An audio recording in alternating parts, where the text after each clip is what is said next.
So here's what we do here. This is Plato's Unclear line by Alexandre Losev in Philosophia, the E-Journal of Philosophy and Culture, and this apparently is out of Bulgaria. So yeah, so it says, you can see up here it says, this is the authorized English version of a paper published in Bulgarian. And as always, this is my first time reading it. Let me know. I'm going to try to explain it as best I can, but feel free to ask questions along the way, and we'll try to see what's good about it. Why would anyone bother writing this sort of thing? Yeah, I bet he follows Sophia. Get it? Hey, what's up, Shane? How you doing? So, yeah, I mean, it is always funny when you run into people named Sophia. I'm like, and there's Philo. People love the wisdom, so, but like the root of philosophy is Philo is from love and Sophia is from wisdom, so it's the love of wisdom. So yeah. Okay, so here we go. No one got it, but I got it. Get it. Oh, capital Bulgaria. You are right. I forgot about that. My geography sucks, but like, yes, that too. So he loves Sophia. I mean, I just was thinking of people. Ah, well, here we go. And how you doing, Shane? I hope you're having a good day. I know it's been a rough semester for my academic friends, but if anyone wants to go see another good academic philosopher, you go hang out with Shane. He's doing talking about history and sociology quite often on his streams, and building Gundams.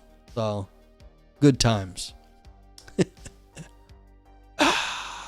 Exhibiting the unity of Plato's texts is a labyrinthine task in which more than a few have lost their way. Yvon Lafrance is a Canadian philosopher conceived in the early 1980s, a large-scale undertaking that apparently aimed to spare us such a dreary fate. It is free time. Shane is a free elf. Summer has arrived. Congratulations, Shane. I wish you as much joy out of whatever free time you got to have. Okay, so Yvon intended by a thorough systematizing of the secondary literature to limit the readings of the original text and to finally achieve the author's authentic meaning. So this is a very ambitious thing. It's been 2,500 years of like people studying Plato, and they think that they're going to somehow synthesize everything and then figure it out exactly what Plato meant. I mean, that's kind of nuts, but like, okay. Unreal says, had a girlfriend who had a cat named Sophia, who was actually quite dumb, but a sweetheart. Hey, ignorance is bliss. You had cereal and ice cream for dinner. That's lovely. K-Par says, if there's a Canadian philosopher working on Plato, it might be a Straussian. Thomas Pangel taught at U of Toronto for a while. Cool. Yeah. I don't know. So this is out of Bulgaria. That doesn't mean the person who wrote this is Bulgarian. It just means that this is where they got it published. So, yeah. Footnote generator, yeah. Okay, the Republic for him contained three constructs seen as effective keys: the analogy of the sun, the model of the divided line, and the allegory of cave, and he chose to begin with the most promising one, that of the line. Lafrance published only the first two volumes, about 800 pages from his unfinished project. Even thus, it appears rather clearly that the reasonable possibilities for interpretation of this passage have long been exhausted, and in the unabashing stream of publications, just the weight of some argument changes. Yeah. You could have more ice cream. Yeah. Yeah, Losev doesn't sound, well, I mean, Canadians could be anything, of course, but it does sound maybe more Bulgarian. The focus of the discussion are two Stephanus passages, the opening lines of which are well known. Quote, take a line divided into two unequal parts and divide each of the two parts again in the same way. One part for the visible genus and the other for the intelligible, and you, through the clarity and obscurity between them, will have in the visible part one of the two parts as images. Careful examination of the text inevitably reveals problems, but is quite unambiguously a matter of a repeated twofold division, so that four segments are produced, sternly designated by the first letters of the alphabet and associated with the vocabulary Plato uses. So we got Acacia, Pistis, Dianoia, and Noesis. The divided line passage in itself can hardly be considered problematic as long as certain details are taken into account. For instance, that clarity is not its real constructive principle, or that intentional objects and ontological domains should be distinguished. However, it is its coordination with the rest of the text of the Republic that presents difficulties, especially in the transition to the threefold scheme of the allegory, cave, open world, heaven of idealities. Yeah, so I remember doing the divided line when I was an undergrad. Basically, it's going to be down here somewhere. I think I saw picture. Okay, we don't have picture. Oh, I wonder if I can just draw on the screen today. Probably should have checked that. I forgot to. Yeah.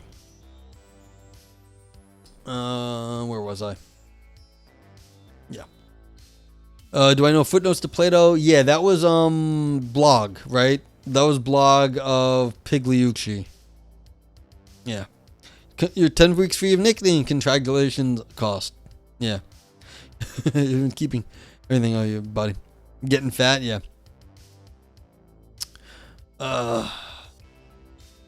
Leo Strauss started an actual academic cult, yeah.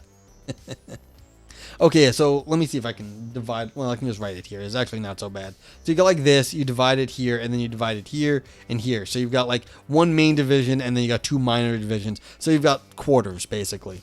But they're saying, look, if you start doing the cave, it doesn't divide into quarters. So what are we actually talking about if this is supposed to be a universal sort of thing? Okay. Yeah. As an attempt to achieve the coherence at this juncture, many readings go readily beyond what Plato wrote, appealing to the authority of Aristotle to introduce intermediaries. The recourse to doxa, a term which is discussed in various places but does not appear in the exposed construction, is another strategy.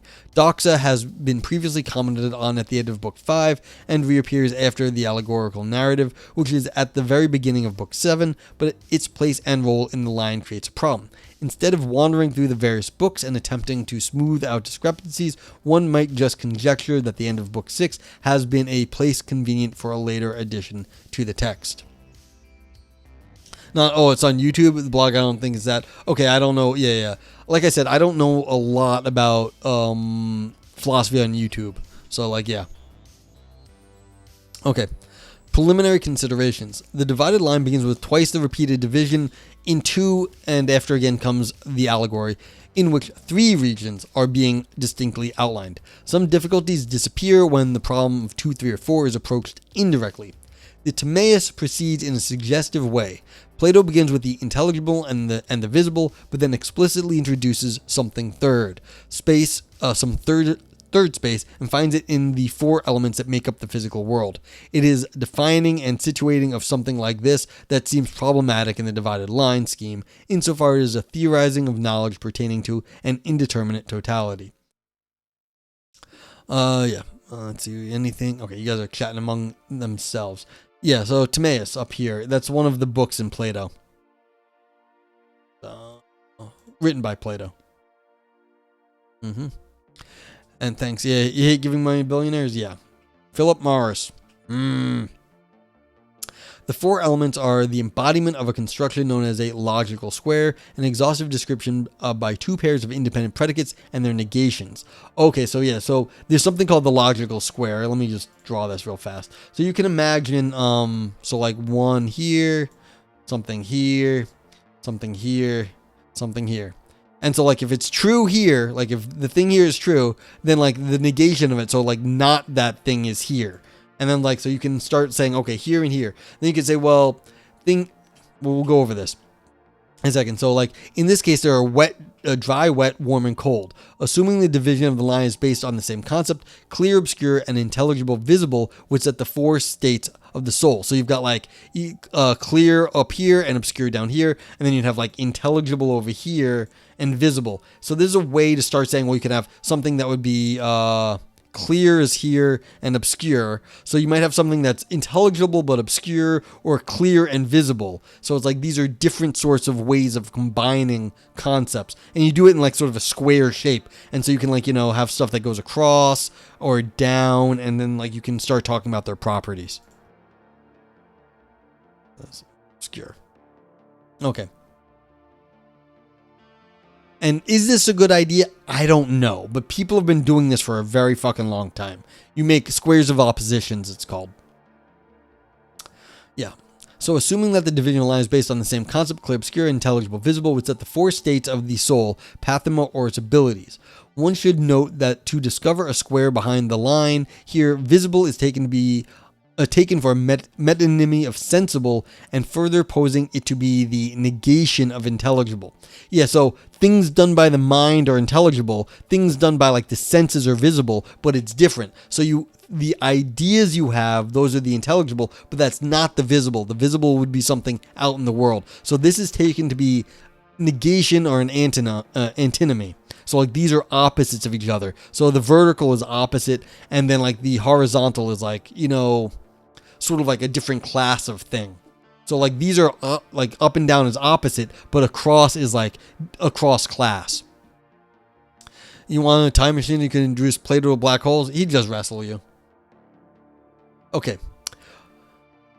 It is also somewhat problematic that the predicate clear pertains indeed to the visible realm, and applying it to thinking is catachresis. Yeah, so what would be clear would be to the visible, but then if you say it's clear to the intelligible, well, what's a clear thought? Like, really, what's a clear thought? Like, that's not exactly obvious what a clear thought would be. In the Timaeus, Plato rather elegantly obtains the world order by introducing an additional parameter for the elements, their mobility. Thus, the familiar arrangement by decreasing weight for earth, water, air, fire is quite naturally derived in the Timaean theory. For now, the line, the ordering parameter, is not mentioned explicitly, perhaps because it is somehow implied. Since thought is more valuable than vision and the clear, and then clear than the unclear, the value is clear intelligible, clear visible, unclear visible. So to suppose clarity as a guiding parameter would lead to contradict the ordering given by Plato. However, it is a fact that even this valuation does not directly produce the theory of knowledge, which is at its core. In modern terms, the hierarchy of states would roughly describe an epistemology proceeding from analogy to facts, and through their theorization to knowledge. It is undisputable that when an explanation becomes too complicated, people resort to graphical representation, and of course this is what geometers do. So increase in clarity is not monotonous, and the intelligible unclear, which in Plato's scheme is called dianoia, may actually turn out to be more obscure than the visible clear pistis. Unclearly visible, the title of your Elon Musk financials. Yeah, I mean, I just want to, everyone to remember that we've never seen Trump's IRS thing. Everyone always released their IRS returns. He never did. It's we've just forgotten about this. It's just been one too many things. I don't even know if it would matter. Anyway, okay, so I know this is probably reasonably complicated because just the writing is very sort of, it feels a little translated from Bulgarian, but we're basically setting up, we've got the divided line from Plato, which was this great theory he had about, the way the universe, a metaphysical setup to the universe, and moving it from a line of four pieces. So you had the line, it's broken in half, and then broken in half again. So now we've got four things, but we've turned this into a square. So we've gone from a line to this square, and then there's different relations between, this and this, and then, between these are different, and these are different, and then you can start doing stuff like this too, across, and these have all different relations. And this is actually a very common move over the history of philosophy to say there's four things. Once you get past just the true and the false, and then you get past the trifecta, once you get to four, everyone sets up a square. And then you start talking about all the different sort of combinatorics that you can do with the different sort of things here. Not combinatorics, combinations, excuse me.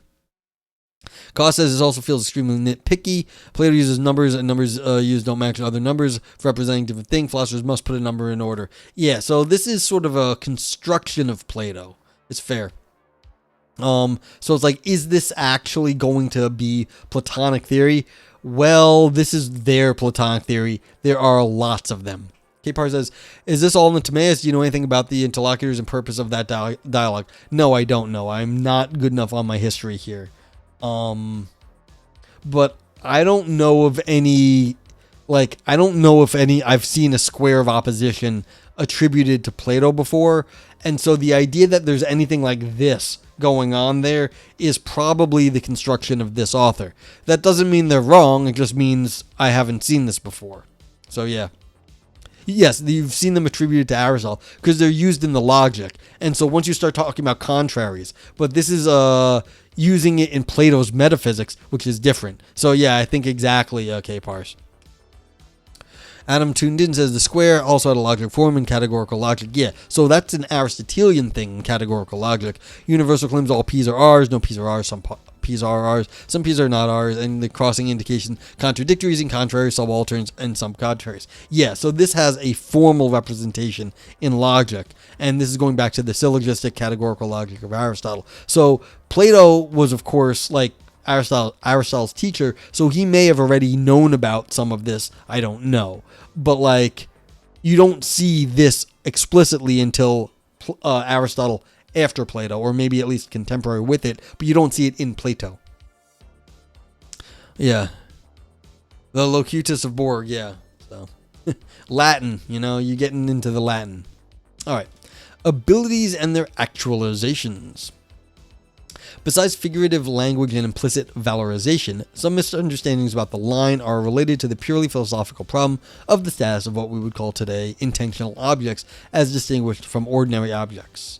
This seems to be the point of major disagreements, but there is little doubt that such objects, being the product of abilities, remain distinct from them, which is often reflected in the vocabulary. For example, Plato explicitly says that dianoia is a kind of knowledge more prominent than opinion and darker than knowledge, admixing the faculties and their products as happens elsewhere. However, lexical distinctions and nuances are found in various places of the text. All right, so if you want to know what intentional objects are, like say a belief, where is a belief? Do you believe stuff? Yes, you do. I mean, it doesn't have to be anything crazy. Like, you believe you have a hand. You probably believe you have a nose. You probably believe you have eyes or ears if you're listening or watching me speak right now. So it's like you believe you have senses, but those are like not crazy beliefs. They're probably true beliefs, but you do have some beliefs, and that would be like an intentional object because where is the belief? The belief's in your mind, and you might think that's like sort of like a construction of like brain stuffs in your head, but like you still can't point to any specific like brain stuff, like the physics in your brain where that belief is. We don't have that kind of technology yet. We can't explain this yet. So it's like, what kind of object is it? Well, we don't know. We're calling this intentional. Yeah, yet it all costs money. But like, that's the point, is there's things that we're still referencing that we can't identify. O'Brien seems to have knowledge, apparently. Can't yet, but we will, though. You have faith that we will. You see, I have a lot less faith than you. It costs money. I have a lot less faith than you. I don't have so much faith. All of Unreal Brian. Actually, Unreal Brian, since I know you know the philosophy and you're making a joke, all your beliefs are justified and true. That doesn't make any of them knowledge. Thank you, Gettier. Still not knowledge, though. Yeah. Rocco's Basilisk is your future. You have way too much faith. I mean, there was a joke online. It's like, nerds will, like, imagine a boot in the future that they have to start licking now. It's like, yeah. It's like, why do we give a shit about some fake-ass Rocco in the future? Not happening. It's like, don't go licking Rocco's boots. It's probably scattered across our biology. I mean, what do you mean scattered? It's like, yeah. And I'm not against anyone. If that's your fetish, I'm not going to yuck your yum. But it's like, you have to make up some, like, hypothetical future bullshit thing that you have to serve. It's like, don't do that. That just sounds terrible. All right. Anyway. The mind thinks and produces knowledge. You see, but like this is what so the products of the mind is how they're using intentional here. So whatever that is. Dianoia is a reflection that generates hypotheses. Pistis, as known from rhetoric, persuades and creates doxa. Doxa is like words or speech. Acacia resembles and generates imagery. Apart from these intentional objects, yeah, so like what are the ideas, words, images that your mind creates? Naive I can't speak, naive, ontologization, which goes directly to the four kinds of objects, ideas, mathematical entities, opinions, and likening, runs into difficulties. First of all, Plato nowhere separately mentions any special mathematical objects, and only Aristotle writes about them fully in manner, and of his mentor, he asserts that they were between ideas and opinion. Yeah, dianoia. We're using that as this author, because I don't want to attribute this to Plato, is sort of saying this is part of our intentions, things that we can do. So you can like think up ideas, you can generate hypotheses, and that's what we're attributing to Plato right here. Yeah, so it's you can hypothesize, cost. Like you can think of like, the world might be this way. Suppose the world is this. That's all they're saying. Can you say, suppose, you win the lottery?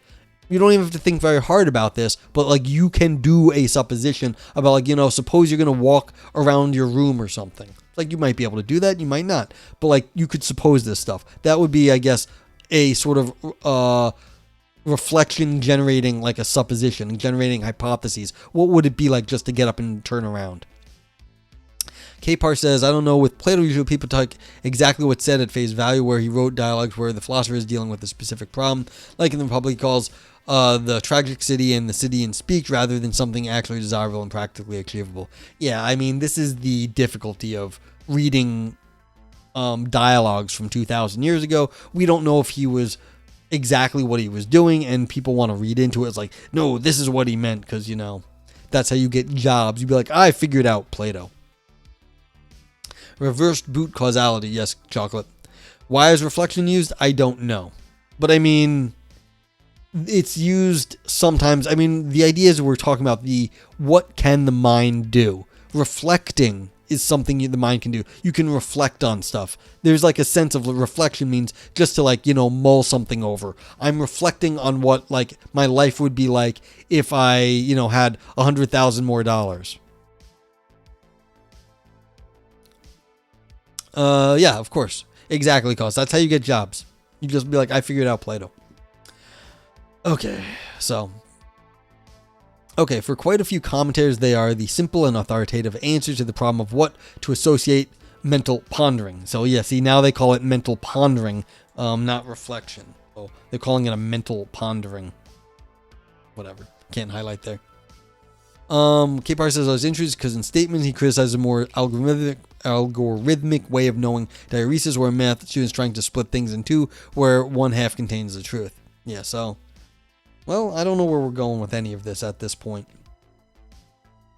The confusion grows when Plato begins to use opinion, a term that is not found in the exposition of the line but appears in the text before and after it. Readers have previously learned that opinion is, quote, part knowledge and part ignorance. And though formal logic precludes such a place, the implication is probably that is somewhere in between. So yeah, you in between knowledge and ignorance is your opinion, whatever that's worth. And some readers have suggested rather unconvincingly that the doxa covers acasia, and pistis. But this presupposes forgetting that these two faculties or states were originally declared to be divisions of the visible with corresponding clarity, so a popular expedient has become to exclude or ignore acasia on the grounds that it has no proper object. So they're making a lot of claims about what other people think. I don't quite know. Capar says that's actually where the featherless biped definitions of man comes from, but it was basically leading the math student into nonsense. Yeah. So yeah, you put concepts together a little too formulaically and you get yourself into trouble. Shout out to Cos Pistis. Let's hope he comes of the verbal arena a winner, not at all obscure, of course. My boy. Alright, linking only pistis to doxa, as it is done here, in no way infringes the treatment of acasia. Returning to proportionalities, Plato again crosses faculties and their objects. Thinking to opinion is the same as knowledge to persuasion. So that's the pistis of persuasion. In this way, the ratio of lengths, which the line itself serves to thematize, is undoubtedly preserved. Yeah, so looking at like how you can just like combine different parts of the line, or they were doing it in like the square. How do you relate the different parts of the line to each other? So you could like, You could be like, so you got the divided line again. You could do something like this, divided line, but you could be like, well, how does this part relate to this part? And then like, how does this part relate to this part, and like that to there? So it's all, you could do all this stuff. It's not a crazy way of thinking about it. Yeah. Cost says thinking to opinion is the same as knowledge to persuasion. Yeah. Stupid Latin. Yeah. Well, this is what's going on. So we're just talking about like how you relate like different bits to each other. And it's, again, a very common move over the history of philosophy, and maybe it goes back to Plato, where you're just doing like different combinations of these four things that you're taking them as fundamental, and then you're saying, well, hey, how do they mix up together? It goes back to, you might even think of like theory of humors in medicine. Like you had four humors in the body, the different mixtures of them produce different outcomes. This would be a very similar sort of thing in metaphysics and mind. You've just got different ways of interacting with the world based on the sort of four fundamental ways the world might be broken down. I try, Cost, I try. Your black bile is acting up, exactly. If you got you feeling choleric, yep. That melancholy, it'll get you. So, okay, a Solomonic solutions from Solomon. Okay, returning to the 2, 3, or 4 problem, it is easy to see that distinguishing intentions from objectivity clears up the difficulty. The abilities are 4, as is unquestionably said, but the domain of reality to which they refer are 3, which is unstated. The finality of the exposition on the line resorts to a formula as much equating clarity and truth. If, as claimed here, the degree of clarity are only 3, then the same gradation would be there for truth. The totality of the given is initially divided by 2, the intelligible and the visible, and further, the separation of the intelligible clear and the visible unclear implicitly introduces truth and untruth, and they are only 2 parts of reality, while between them there is uncertainty. Yeah, so if you've got something that's like unclear, then like you can't, that drops off of the truth. So like it's visible and unclear. You know something's in the world, but you don't know exactly what's going on. And since Twitch TOS might have something in there and no bloodletting on stream, yeah, no. I mean, to be fair, like we've, like years ago, we haven't done this in a while. Like I've tried to read the Twitch terms of service. I know Aris has read the Twitch terms of service. Interpreting the terms of service on Twitch is like, it's hard. It's very hard. They've got some weird rules, obviously because they were being abused. But like they've got a lot of weird stuff that's hard to interpret. It's not so. It's like in trying to interpret some not so good philosophy. Yeah. Oh, Devil's Night. Yeah, maybe we can be a crow or something. Okay. Plato ridiculed those who didn't know that between white and black is gray, between pain and pleasure, the indifferent, neutral state. But with him, the confusion between fact and logic is evident. Unless the predicates are considered in the abstract, as happens with Aristotle, they are entangled with accidental features. Thus, if in principle each predicate divides its entire domain dichotomously, in practice, asking about individual cases is inevitable. In doing so, however, original area is extended, and what is added would be included in intermediate cases, which amounts to giving of the third. Yeah, so you're gonna have something between like the clear and the unclear. You're gonna have something a little questionable there because the line is continuous. Thus, for example, between false and true, unknown is wedged in here, and the removal of uncertainty by providing a proof gives rise to a regress. It is replaced by unproven. This helps to clarify in another way the schematics that his line simultaneously reveals and conceals. Proven true, disproven, that is proven false, and indeterminate somewhere in between. Oh my god, are we getting into like, non-classical logic here? You've got like an in-between true and false value? That's kind of interesting that they would be like, no, we have like true and false and then the in-between value. So this is kind of unusual. I don't know if this would be approved of by like mainstream Plato scholars, that Plato had a third value between true and false. Yeah. Okay, the notion that dianoia and pistis are somehow one and the same can also be reached by a quasi-logical path. The square of predicates is anyway irreducible to a triplet, but it can be noted that in 2 of the cases, the in two of the cases are homogeneous. Two predicates are simultaneously either affirmed or denied, while the other two cases are mixed. The contrast, though illusory, would give analogs to the true, the doubtful in two forms, and the untrue. Actually, doxa is understood to be of two kinds, right or wrong, and also hypotheses could be confirmed or rejected. Regarding the proportion of the four segments in the line, there have been disagreements since antiquity, say Plutarch and Proclus, insofar as there are two lexical variants of the original Greek text. Hesitations in the understanding of doxa have also contributed to the continuation of this controversy. However, there is no doubt that the unequal division formulated at the outset is easily recognized as a golden sectio. I have no idea what that is, but only the most interested readers would bother to calculate that the two middle parts are of equal length. Then pistis and dianoia being of equal clarity, or three numerically different lengths being found on the line, correspond to truth and reality, should also be threefold. Yeah, so you're going to be like, again, on the line, if you've got like this, and if you're selecting like the stuff like up here, like you can have like different like ratios of stuff. So you have like half, you can have like 2/3, 3/4, not 2/3, but like, yeah. Valpo, what's up? Plato had a Goldilocks view of truth. Yeah. How you doing, Valpo? I hope your semester has gone well. Valpo is another academic. Yeah, so this is I'd go with a little bit of an uneven paper about the history of Platonic philosophy. It's I'm not saying using a square of opposition is wrong for Plato, but it does seem like you're using a technology that may not have been invented till Aristotle did it after Plato died. I don't know. So it's a little bit hard to say here. Yeah, from the explanation of the line, it is now... let me continue. From the explanation of the line, it is understood that ordinary things appear in two roles, as prototypes for the images we know and as images for the functioning of dianoia. So you've got like, yeah, what you see out in the world and then what you think about it.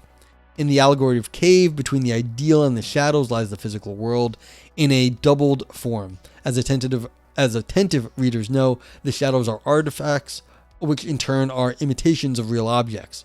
Rhetorical persuasion and opinion would correspond to the former, reflections and hypotheses to the latter. As a distinction between persuasion, pistis, and reflection, dianoia, it could be assumed that in the former one is being persuaded, and in the latter one persuades oneself. That the result of persuasion remains an opinion, doxa, is a common word usage, and the term can relate to both, and so it functions also metonymically. It is in this whole duality that explains the transition from 4 to 3. The proportion formalized as A is like B or C, and then D, when its middle terms are equal, B equals C, becomes an analogy, so A, X, not X, D. The places in this simple construction undoubtedly remain 4, but the participating elements are 3. Yeah, so now we've grouped them differently. So you've got the line, you've broken up here, but you're actually saying now that these two are sort of like bundled together. So now you've got the top area, the bottom area, and then sort of the middle area. So the role in this triple form, each time it is used, is to clarify the final member when the first two are known.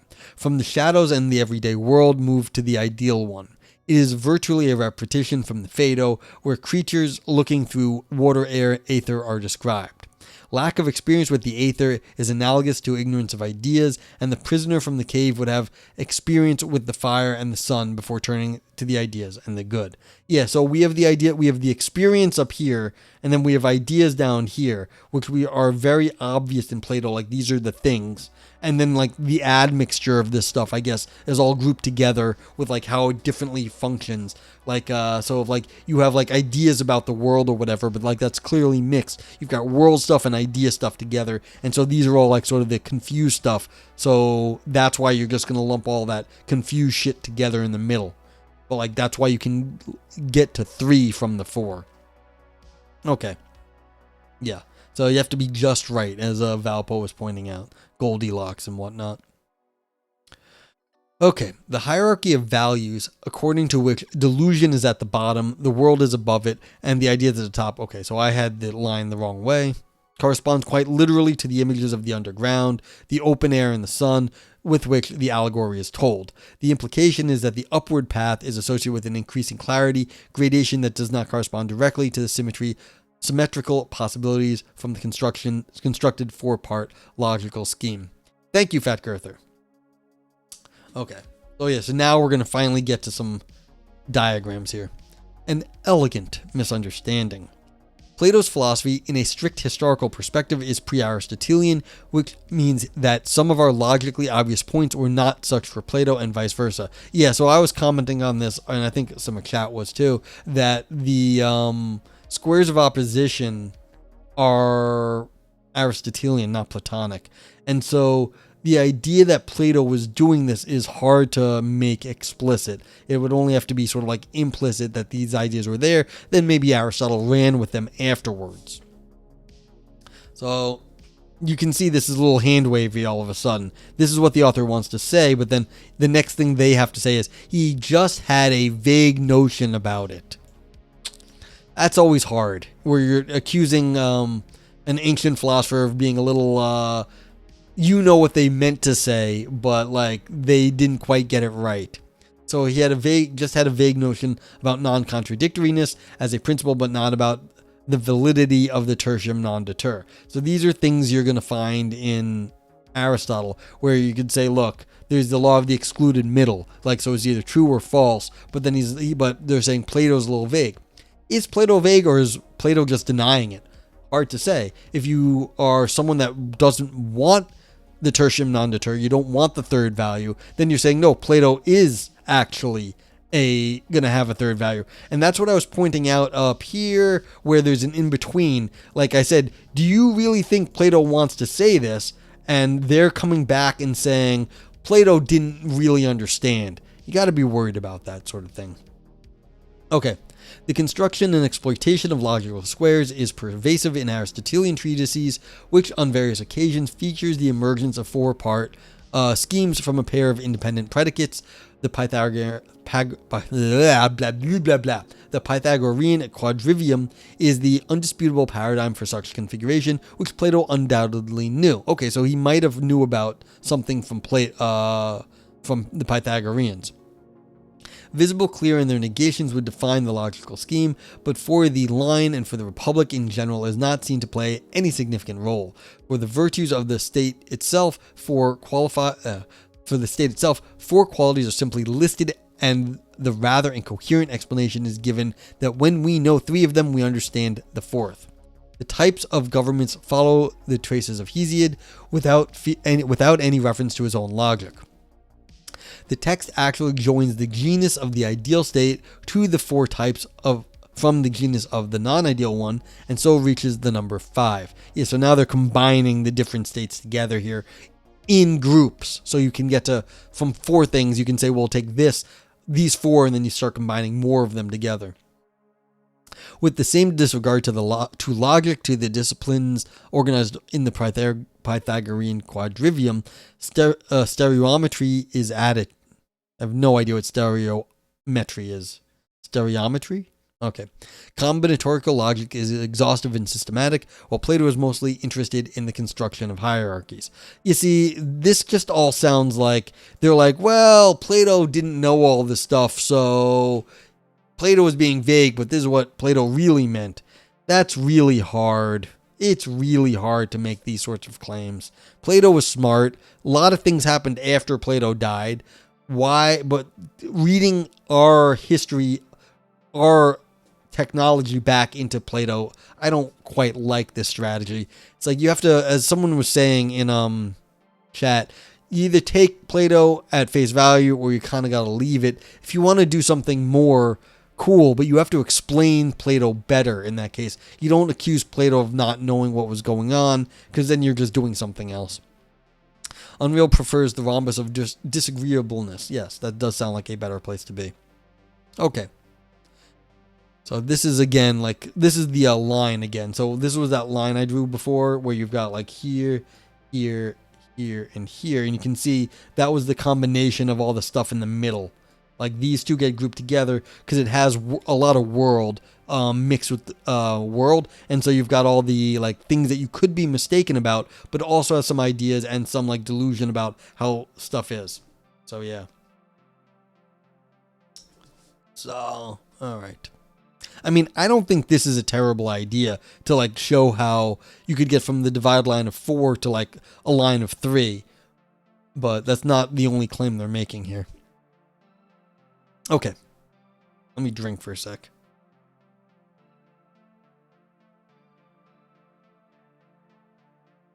Okay.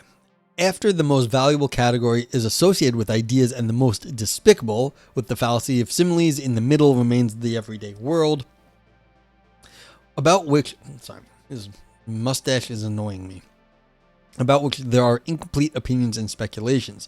The construction is elegant insofar as the abilities are grouped each time in pairs, A, B, C, D, B, C.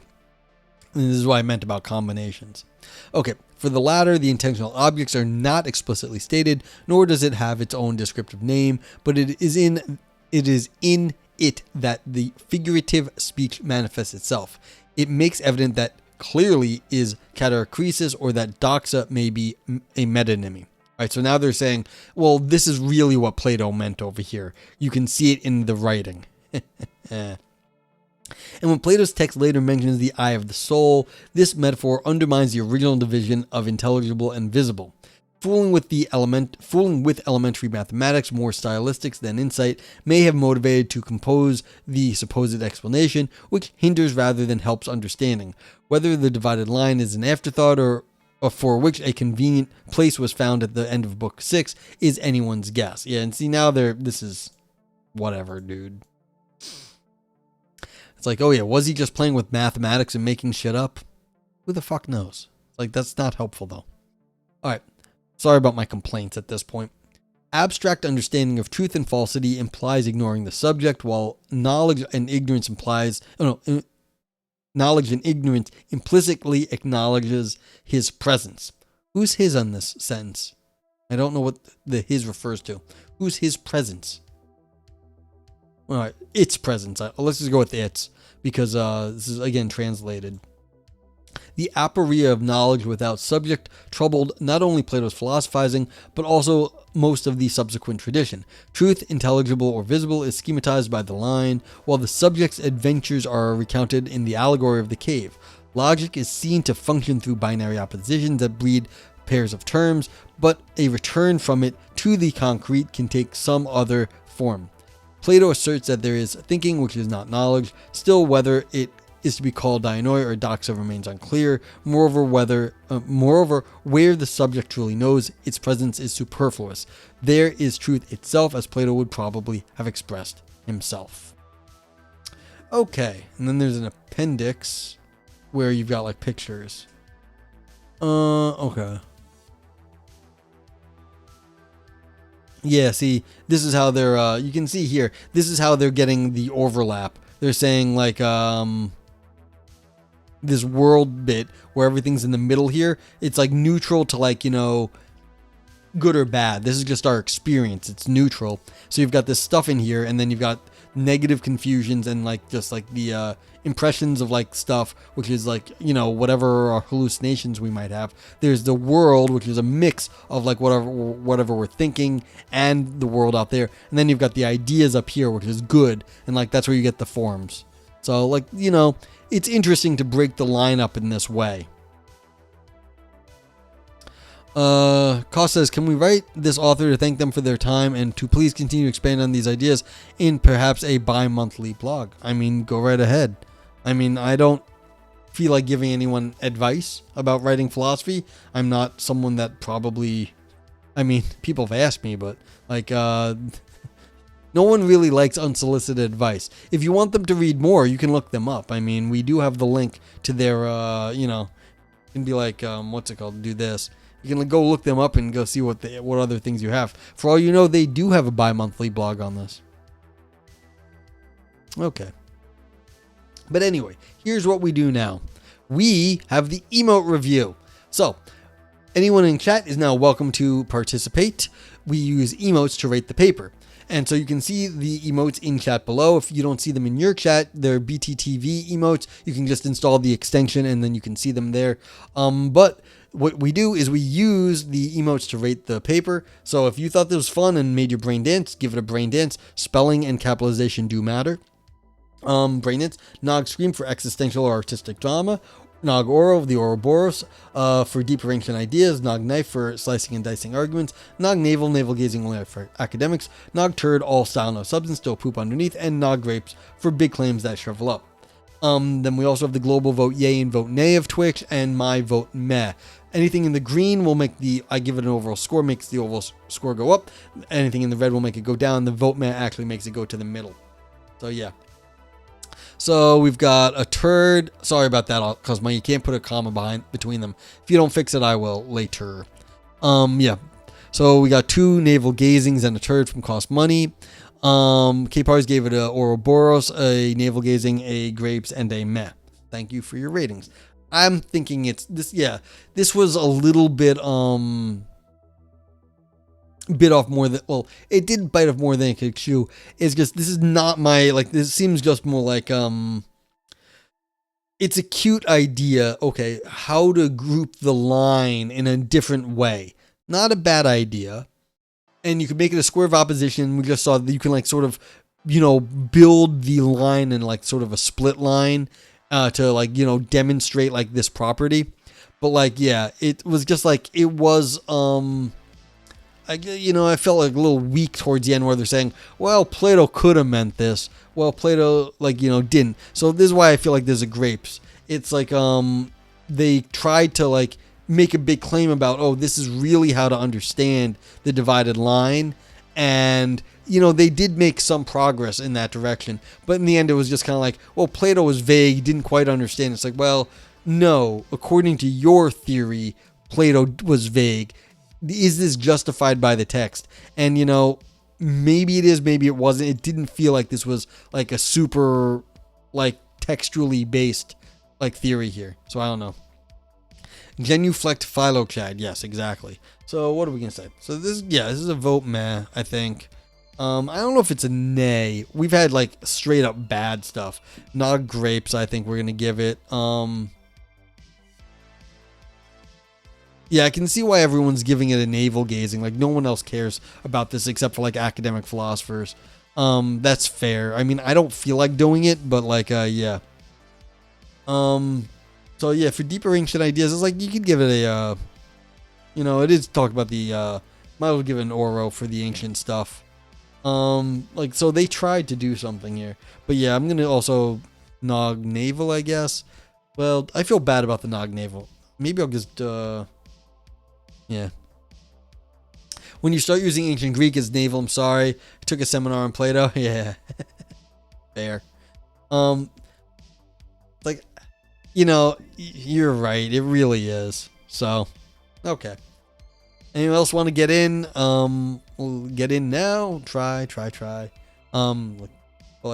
you all for hanging out. 60 seconds to go.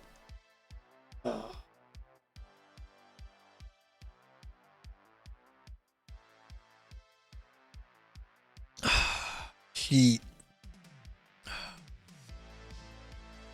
I mean, they tried. This was like okay. They had some ideas. I thought it was a little hard to read, but like then again, maybe it was just the translation of it. That's fine. Like it wasn't like super. Like it wasn't super hard. And like these are big claims, just big claims. Like, oh, we can, move the parts of the line around because we can, and then apply it to other sections of Plato's philosophy. That's systematizing Plato. Yeah. Yeah, maybe another mag just to middle it a bit more. So, like, it's really not a terrible idea. Maybe it wasn't the best execution, but it wasn't the worst philosophy either. I would need to be a Plato scholar to really evaluate, does this really fly with what other, like, the rest of Plato? Does this strategy actually do everything this person says it does? I have no idea.